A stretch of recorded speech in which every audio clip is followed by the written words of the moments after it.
السلام علیکم ورحمت الله وبرکاته. دا ویډیو را سره ځوانان وګورئ او تر اخره پورې وګورئ. په دې ویډیو کې ورته علاج مخیم ویډیو پوره وګورئ نو تاسو ته به ډېره فایده وشي. یو ملګري کمنټ کړی دی ټایمینګ دپاره څه راوالو بچپن کې زه صحیح وم خو بیا هم بچپن کې زما ټایمینګ ختم شو. اوس ډېر پریشانه یم تاسو لږ څه راته وښایئ پلیز.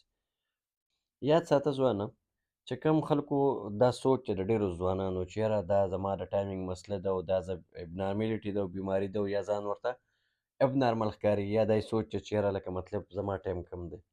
نو یاد ساتئ زیاتره ځوانان د دې خبرې نه متاثره شوي دي چې کوم پورن سایټ دی یا پورنوګرافي ګوري نو په هغې کې چې تا ته څه ښیي او ته د هغې نه متاثره چې یاره دا په ګنټو ګنټو خلک لګیي او دا درز غوبل جوړي نو وروره دا یاد ساته دا ریالټي نه ده.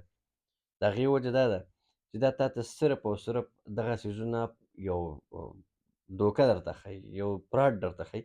حقیقت کې دغه په ګنټو یا دا قصې دا پاسیبلیټي نشته یا دا نه وي او دا د هر انسان دپاره یو شان نه وي.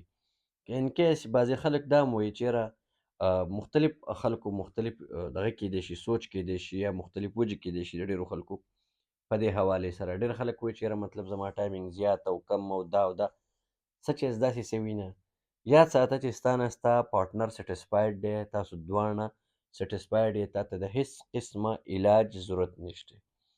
د یو لیټسټ ریسرچ حواله در کومه چې کم پینټریشن دی زمونږه د یو کس نارمل چې کم انټري ده د سکس نوال تر ډسچارج کېدو پورې نو ایوریج 5 to 7 منټ یعنی د 5 منټ نه والا تر 7 منټه پورې د 7 منټ پورې دا ټایم نارمل دی. بارډر لاین ټایمینګ چې کوم دی نو هغه د 3 منټس نه ول تر 13 منټ یعنی تر 14 منټو پورې دی. دغه بارډر لاین دی خو دا ډیپینډ کوي چې ستا فټنس څنګه دی فزیکل فټنس دې څنګه دی ستا سټیمنا څنګه ده ستا منټل فټنس څنګه دی نفسیاتي طور ته څنګه یې ذهني طور ته څنګه یې تا دلته څه مشکلات شته یا نشته. زیات تر د دې غټ تعلق که موږ وګورو یو طرف ته د نفسیاتو سره هم ډېر غټ تعلق وي.